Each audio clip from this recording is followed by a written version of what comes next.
Hello. हाँ, मैं service centre से बात कर रहा हूँ। आपकी गाड़ी का सर्विसिंग का टाइम हो गया है। आज आप आ रहे हैं क्या? ठीक है, मैं आपकी सर्विस बुकिंग कर देता हूँ। ठीक है सर, ओके। चलो, एक मुर्गा तो फंस गया। हेलो। हाँ, आप सर्विस के लिए आ रहे हैं? आपका सर्विस का टाइम हो गया है। नहीं आ रहे हैं आप? सर, टाइमिंग हो गया है। अगर सर्विस नहीं करवाएंगे तो आपके गाड़ी में बहुत सारा सर प्रॉब्लम आ जाएगा। आप सर्विसिंग करवा लीजिए। ठीक है सर। नहीं फंसा ये मुर्गा। Oh shit. गाइस, आप लोग सोच रहे होंगे कि मैं ये क्या कर रहा हूँ। मैं वही काम कर रहा हूँ जो एक सर्विस टीम अपने कस्टमर के साथ में करती है। आपको फ़ोन किया जाता है, फ़ोन करके आपको बोला जाता है कि आपके गाड़ी का टाइम जो है ना, सर्विसिंग का टाइम वो हो गया है। तो आप वर्कशॉप में आ जाइए, अपना सर्विसिंग करवा लीजिए। आपके पास इतना फ़ोन जाता है, इतना फ़ोन जाता है कि आप परेशान हो जाते हैं। तो गाइस, इसी के बारे में मैं आपको बताऊंगा कि इस तरीके का फ़ोन से बचने का सबसे अच्छा उपाय क्या है। तो गाइस नमस्कार, मैं हूं अजीत, मैकेनिकल इंजीनियर। अगर आप मेरे साथ नए हैं इस चैनल पे तो चैनल को लाइक, कमेंट एंड सब्सक्राइब कीजिए और साथ ही नोटिफिकेशन बेल को प्रेस कर दिए, क्योंकि मैं हमेशा ऑटोमोबाइल से ही रिलेटेड सारे वीडियोस लेकर के आता हूं। कई ऐसे खुलासे हैं जो मैंने अपने वीडियोस में किया हुआ है। बहुत सारा मेरे वीडियो में, अब चैनल में ऑलरेडी वीडियो अपलोड है, आप एक बार देख लीजिएगा तो समझ में आ जाएगा। तो गाइस, चलिए हम लोग फटाफट स्टार्ट करते हैं कि कैसे सर्विस सेंटर कस्टमर को जब फ़ोन करती है तो क्या प्लानिंग करके सर्विस सेंटर वाले फ़ोन करते हैं कस्टमर को, और किस तरीके का रवैया रहता है। तो सबसे पहला पॉइंट्स जब आता है तो ये आता है कि जब कस्टमर को फ़ोन किया जाता है सर्विस सेंटर की तरफ से, जिनका भी सर्विसिंग का टाइम हुआ है या फिर नहीं भी हुआ है ना, तो उनको फ़ोन किया जाता है उनको ये बताने के लिए कि आपके गाड़ी का सर्विसिंग का टाइम हो गया है। एक्चुअली वो आपके गाड़ी का सर्विसिंग के लिए आपको फ़ोन नहीं करते हैं, वो अपना टारगेट पूरा करने के लिए आपको फ़ोन करते हैं। आप अगर गाड़ी लेकर के सर्विस सेंटर जाएंगे तो आप, कोई प्रॉब्लम गाड़ी में हो या ना हो, सर्विस सेंटर 10 प्रॉब्लम निकाल करके आपको दे देगा कि आपके गाड़ी में ये दिक्कत है, आपके गाड़ी में वो दिक्कत है, आपके गाड़ी में ये दिक्कत है।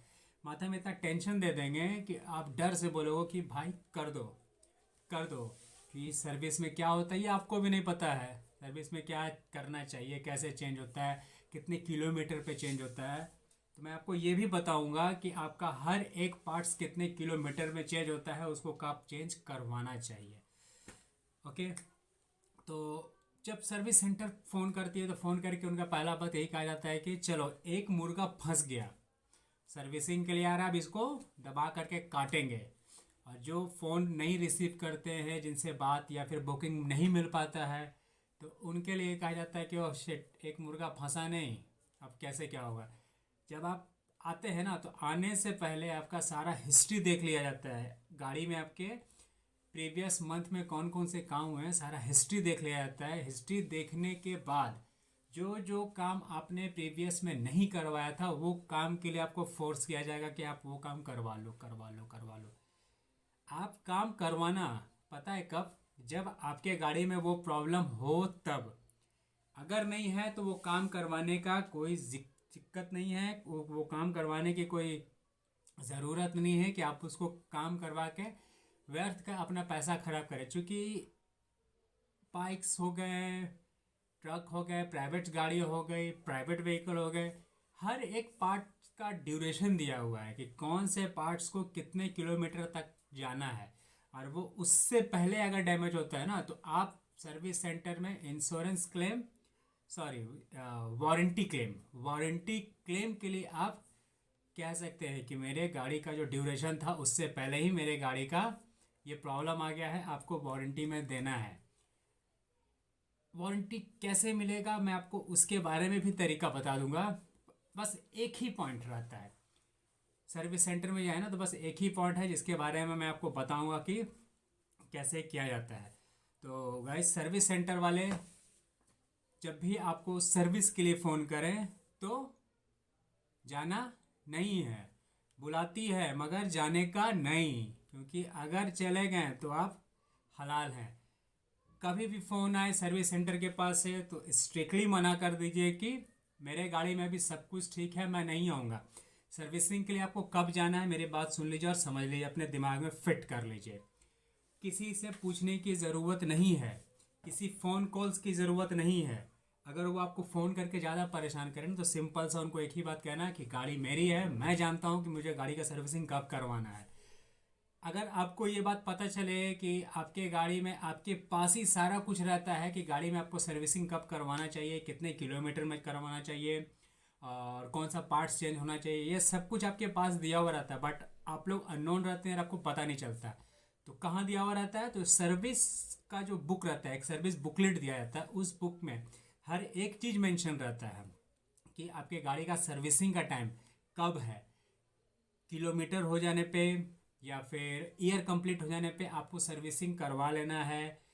पार्ट्स रिप्लेसमेंट का बाकायदा एक एक कोड करके दिया हुआ है कि हर पार्ट्स रिप्लेसमेंट कब करना है, वो भी आपको दिया हुआ है।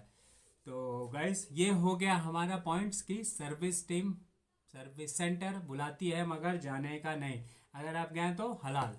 और एक बहुत अच्छा पॉइंट मैं आपको बताऊंगा, बहुत अच्छा एक पॉइंट बताऊंगा कि मेरे पास एक कमेंट आया था कि जब मैं सर्विस सेंटर में जब जाता हूँ तो मेरे गाड़ी में डिले बहुत ज़्यादा करते हैं, डिले बहुत ज़्यादा करते हैं। तो उससे बचने का तरीका, कि उस डिले से बचने का क्या तरीका हो सकता है, कि आपको पता है कि उस डिले से बचने का भी तरीका है। फॉर एग्ज़ाम्पल, अगर आप 10 बजे जाते हैं ना तो आपको टाइम दिया जाएगा 5 बजे 6 बजे तक आपको गाड़ी सर देंगे। तो उससे बचने का भी बहुत सटीक तरीका है, थोड़ा माइंड चलाना पड़ेगा, क्योंकि सर्विस सेंटर जब वैसे ही बुद्धिमान है तो आपको उनसे एक कदम ज़्यादा सोचना पड़ेगा। जब एक कदम उससे ज़्यादा सोचेंगे तो ऑटोमेटिक आपका जो डिले टाइम रहता है ना, जो डिलीवरी टाइम रहता है वो ऑटोमेटिक कैसे कम होता है, चलो मैं वो बताता हूँ। अगर आपको टाइम मिला है 9 बजे का, ठीक है, टाइम मिला है, आप पहुँचे वहाँ पे 9 बजे पहुँच गए हैं वर्कशॉप में, और आपको टाइम मिल गया 4 बजे 5 बजे का, तो मैं ये बात आपको अच्छे तरीके से बता दूँ, इसको अपने जहन में उतार लो, नोट कर लो। अगर आपने सर्विस के लिए गाड़ी दिया है, अगर उसमें आपने वैस नहीं लिया है, यानी कि वैल्यू एडेड सर्विस नहीं लिया है, तो आपकी गाड़ी का डिलीवरी जो है ना वो सबसे लास्ट में होगी, सबसे लास्ट में होगी। होता क्या है कि जिनके गाड़ी पे जिस कस्टमर को वो पकड़ते हैं, जिनको हलाल करते हैं, उनको जब अपना एस्टिमेट देते हैं, फॉर एग्जांपल अगर आपको मिला है 500 का एस्टिमेट, आपके बाद वाले कस्टमर को मिला है 800 का एस्टिमेट, तो उनका सबसे पहला टारगेट रहेगा 500 को पीछे करो, 800 वाले को पहले रफा दफा करो। तो वो काट करके उसको पहले पकड़ेंगे। तो इससे बचने का बहुत अच्छा तरीका, मैंने कहा ना अभी, कि अगर वो जितना सोचते हैं आपको एक कदम ज़्यादा सोचना है तो क्या करना होगा, आप उसमें वैल्यू एडेड ऐड करवा दो ऐड। बोलेगा इंटीरियर, बोलो कर दो, एक्सटीरियर बोलेगा कर दो, वॉशिंग क्लीनिंग बोलना कर दो, इंटीरियर क्लीनिंग बोलना कर दो, जितने वैस बताते हैं सबको बोलो कर दो। और उनसे बोलो, पूछो उनसे कि गाड़ी आप कब दोगे। जब वो आपको बोलेंगे ना 5 बजे गाड़ी देंगे, तो सिंपल सा उनको बोलना कि भाई देखो, अगर ये सब काम करना भी है तो गाड़ी मेरे को जितने बजे का भी आपका माइंड मेकअप हो कि मेरा गाड़ी मेरे को 2 बजे एकदम चाहिए, नहीं तो मैं ये काम नहीं करवाऊंगा। तो आपका 5 बजे वाला जो टाइमिंग है ना, देखना वो फट से 2 बजे का टाइमिंग में आकर फिक्स हो जाएगा।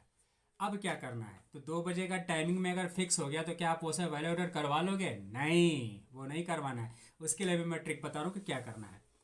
सारा कुछ हो गया, मेंशन हो गया। अब डिलीवरी टाइम जब फाइनल हो गया डिलीवरी टाइम कि 5 बजे का ना जा करके आपको गाड़ी 2 बजे मिल रही है, तो ये अपने माइंड में रख लो। और उनको निकलते निकलते एक बात बता दो, उनसे उनका फ़ोन नंबर ले लो और उनको मैसेज पे लिख दो, मैसेज पे, कि जब तक मैं ना बोलूँ इंटीरियर मत करना, वॉशिंग क्लीनिंग मत करना, पहले गाड़ी का जो काम है, जो सर्विसिंग है, पहले तुम उसको करो, उसके बाद फिर मैं आपको आधे 1 घंटे पहले बता दूंगा तुमको क्या क्या करना है। ठीक है ना, बिना मेरे पूछे मत करना, हम खुद आएंगे देखने के लिए कि गाड़ी में तुम लोग कैसे काम करते हो। ये बोल करके आप उसको स्ट्रिक्टली रोक देना कि बिल विल कुछ मत बनाना, क्योंकि इनका सीन है कि अगर बिल बन जाएगा ना तो ये बोलते हैं कैंसिल नहीं होता। सब कुछ कैंसिल होता है यार, क्यों नहीं कैंसिल होगा? गलती तुमने किया तो कैंसिल करना पड़ेगा, मैंने गलती नहीं किया, क्यों दूँ पैसा? हराम का पैसा थोड़ी आता है जो पैसा दूंगा। तो वो बिल कैंसिल करना पड़ेगा, अगर बिल बन जाता है तो कैंसिल करना पड़ेगा उसको। तो ये बात आप बोल करके उनको रोक देना और एक मैसेज ठोक देना कि मैंने ऑलरेडी मना कर दिया था कि आपको सर्विसिंग नहीं करना था, सॉरी, सर्विसिंग करना था, value added, interior, Teflon, anti rust, ये सब नहीं करना था। ये करने के बाद जब वो बता दें आपको कि हाँ सर गाड़ी आपकी कंप्लीट हो गई, आके ले आ सकते हैं, तो बस स्ट्रिक्टली बोल दो कि ठीक है कोई काम मत करना, मैं आ रहा हूँ गाड़ी लेने के लिए, गाड़ी रेडी है, बिल बना के रखना, मैं आके लेके चले जाऊँगा, मगर उसमें बहस का कोई काम मत करना। तो ये सब एक तरीका होता है। अगर तुम शेर तो मैं सवा शेर, है ना, तुम शेर तो मैं सवा शेर। जब वो आपको चूतिया बनाते हो तो आपको भी चूतिया बनाने का हक है। कोई सर्विस सेंटर आपको आपके गाड़ी को प्यार मोहब्बत नहीं करता, आपके गाड़ी को बस देखते हैं और देखने के बाद प्रोग्राम सेट होता है हमारे माइंड में कि कैसे कैसे कैसे कैसे करके काटेंगे। तो दैट इज़ द पॉइंट। मैंने आपको बहुत अच्छी एक बात बता दी, अगर ये पॉइंट मेरी समझ में आई हो कि किस तरीके से सर्विस सेंटर आपको जब बुलाती है तो किस तरीके से काटती है, ये आपको मैंने तरीका बता दिया। सर्विस सेंटर में जाओ, नॉर्मल सर्विसिंग में जो होता है वो काम करवाओ, अगर कोई पार्ट्स में प्रॉब्लम नहीं है तो उसको रिप्लेसमेंट मत करवाओ, क्योंकि गाड़ी चला करके आप खुद गए हैं, आपके ड्राइवर लेके गए हैं, आपको नहीं पता, बट आपके ड्राइवर को आपसे ज़्यादा पता है, क्योंकि वो 10 गाड़ियों में ऑलरेडी चला करके चेक कर चुका है, उनको ज़्यादा अच्छे से पता है। अगर प्रॉब्लम है तो करवाओ, नहीं है प्रॉब्लम तो स्ट्रिक्टली मना कर दो। और मना करने का सबसे अच्छा तरीका राम वानीलाल, राम वानीलाल, क्या करना है, खड़ूस बन जाओ। क्या बन जाओ, खड़ूस। जब आप खड़ूस बन जाएंगे ना कि वो कुछ भी बोले आपको कि सर ये करवा लो, नहीं करवाना है, खड़ूस डट के अकड़ के ऐंठ के बात करो। मजाल नहीं है कि दोबारा वो आपके पास सटेगा आ करके कि सर ये करवा लो वो करवा लो, वो तरीका है। मैं जब खुद ऑटोमोबाइल में था, मैंने लगभग 13-14 साल का समय दिया है, जब मैं खुद ऑटोमोबाइल में था तो हम भी उसी कस्टमर को काटते थे, मैं भी उसी कस्टमर को काटता था जो कस्टमर देख के लगता था कि ये कट जाएगा, लपेट देता था दबा करके, जितना देना है ना सब कुछ देता था, जो काम का चीज़ नहीं भी है उसको ठोक देता था। और जो खड़ूस मिल जाते थे तो उनके पीछे फिर साइड हटना पड़ता था, कुछ करवाएंगे ही नहीं वो, उनको सब कुछ पता है। तो गाइज अगर मेरी ये बात आपको समझ में आई हो, अच्छी लगे हो, तो इसको लाइक कीजिए, कमेंट कीजिए एंड सब्सक्राइब कीजिए, क्योंकि मैं हमेशा इसी तरीके का वीडियोस लेके आता हूँ। फालतू बकवास मैं नहीं करूँगा और ना ही फालतू बकवास मैं करता हूँ। तो जाते जाते एक बात मैं और बताते जाऊँ, बुलाती है मगर जाने का नहीं, अगर गए तो बिल्कुल सही।